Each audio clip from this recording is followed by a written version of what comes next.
Juice jacking കുറച്ച് ദിവസങ്ങളായി കേൾക്കുന്ന ഒരു പേരാകും ഇത്. പൊതുവിടങ്ങളിൽ മൊബൈൽ ഫോൺ ചാർജ് ചെയ്യുന്നവർ സൂക്ഷിക്കൂ എന്ന കേരള പോലീസിന്റെ മുന്നറിയിപ്പിന് ശേഷം പ്രത്യേകിച്ചും ചിലപ്പോൾ ഒരു യാത്രക്കിടയിലാകും ഫോണിന്റെയോ ലാപ്ടോപ്പിന്റെയോ ഒക്കെ ചാർജ് തീരുന്നത്.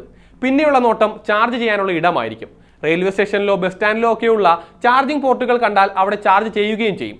പക്ഷേ ഇങ്ങനെ എയർപോർട്ടിലും റെയിൽവേ സ്റ്റേഷനിലും ഹോട്ടലിലും ഒക്കെ കിട്ടുന്ന കേബിളുകൾ വഴി ചാർജ് ചെയ്താൽ പണി കിട്ടുമെന്നാണ് പുതിയ റിപ്പോർട്ട്. ഫോണിലും ലാപ്ടോപ്പിലും ഒക്കെ ഉള്ളത് ഹാക്കർമാർ കൊണ്ടുപോകുമെന്ന് ചുരുക്കം. എന്താണ് ഈ ജ്യൂസ് ജാക്കിംഗ്? എങ്ങനെയാണ് ഇതിൽ നിന്ന് രക്ഷ നേടുക? പരിശോധിക്കാം. സ്വാഗതം ഇൻഡെപ്തിലേക്ക്.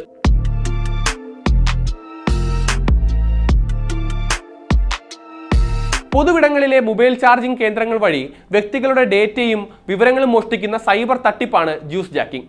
ഡാറ്റ കവരുക മാത്രമല്ല, ഫോണിലേക്ക് ഒരു മാൽവെയർ ഇൻസ്റ്റാൾ ചെയ്തും തട്ടിപ്പ് നടത്താം. ശരിക്കും ഒരു സൈബർ അറ്റാക്ക് തന്നെയാണ് ജ്യൂസ് ജാക്കിംഗ് എന്ന് പറയുന്നത്.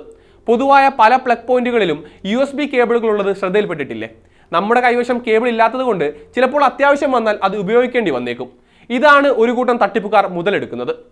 പ്രധാനമായും വിമാനത്താവളങ്ങൾ, ഹോട്ടലുകൾ, കഫേകൾ, പൊതുഗതാഗത സ്ഥലങ്ങൾ എന്നിവയിലെ ഫ്രീ ചാർജിംഗ് സ്റ്റേഷനുകളിലാണ് ഈ അറ്റാക്ക് നടക്കുന്നത്.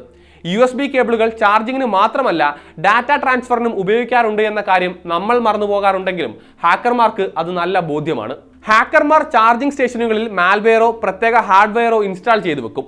നമ്മുടെ ഫോണോ ലാപ്ടോപ്പോ കണക്ട് ചെയ്യുമ്പോൾ ചാർജിങ്ങിനൊപ്പം ഡാറ്റ ട്രാൻസ്ഫറും നടക്കും. ചാർജിംഗ് പോയിന്റുകളിലെ കേബിളുകൾ മാറ്റിയാണ് തട്ടിപ്പ് നടത്തുന്നത്.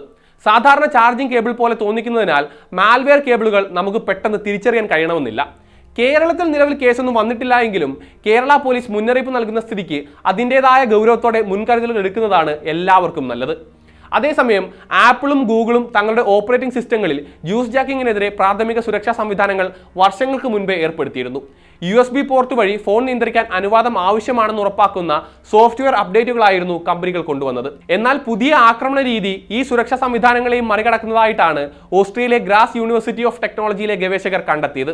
ഉപയോക്താവ് ഏത് ബട്ടണാണ് അമർത്തുന്നത് എന്നടക്കം മനസ്സിലാക്കി ഫോണിന്റെ നിയന്ത്രണം വരെ കൈക്കലാക്കാൻ ഹാക്കർമാർ സംവിധാനം ഒരുക്കിയിട്ടുണ്ട് എന്നാണ് അവർ പറയുന്നത്. എന്നാൽ ഇതിനിടെ ആപ്പിൾ പുറത്തിറക്കിയ iOS 26 ആധുനിക സുരക്ഷാ ഭീഷണികളിൽ നിന്ന് സംരക്ഷിക്കുന്നുവെന്ന് അവകാശപ്പെട്ടിരുന്നു. ഐഫോണിന്റെ USB-C പോർട്ട് വഴി ഒരു പുതിയ ആക്സസറി കണക്ട് ചെയ്യുമ്പോൾ പെർമിഷൻ പ്രോംപ്റ്റ് ചോദിക്കും. ഈ സംവിധാനം ജ്യൂസ് ജാക്കിങ്ങിൽ നിന്ന് സംരക്ഷിക്കുമെന്നാണ് അധികൃതർ പറയുന്നത്. ഇനി ജ്യൂസ് ജാക്കിങ്ങിൽ നിന്ന് രക്ഷ നേടാനുള്ള കുറച്ച് വഴികൾ പറഞ്ഞു തരാം. സ്വന്തം ചാർജിംഗ് കേബിളുകൾ മാത്രം ഉപയോഗിക്കുക എന്നതാണ് പ്രധാനമായും ചെയ്യേണ്ട കാര്യം. യാത്രയിലാണെങ്കിൽ പവർ ബാങ്ക് കയ്യിൽ കരുതുന്നതും നല്ലതാണ്. മറ്റൊരു മാർഗം ഫോൺ ഓഫ് ചെയ്ത ശേഷം മാത്രം ചാർജ് ചെയ്യുക എന്നതാണ്. ചാർജിംഗ് മാത്രം അനുവദിക്കുന്ന USB ഡാറ്റ ബ്ലോക്കറുകൾ ഉപയോഗിക്കുക, ഫോണിൽ ഡാറ്റ ട്രാൻസ്ഫർ ഡിസേബിൾ ചെയ്യുക തുടങ്ങിയ വഴികളും നമുക്ക് മുന്നിലുണ്ട്. ആൻഡ്രോയിഡിൽ ചാർജ് ഒൺലി മോഡ് ഉപയോഗിക്കുക, iOSൽ ഡു നോട്ട് ട്രസ്റ്റ് സെലക്ട് ചെയ്യുക. എല്ലാത്തിലും ഉപരി പൊതുവിടങ്ങളിൽ ഫോണോ ലാപ്ടോപ്പോ ഉപയോഗിക്കുമ്പോൾ കുറച്ചധികം ശ്രദ്ധ പുലർത്തുക. സേഫ് ആയിരിക്കുക.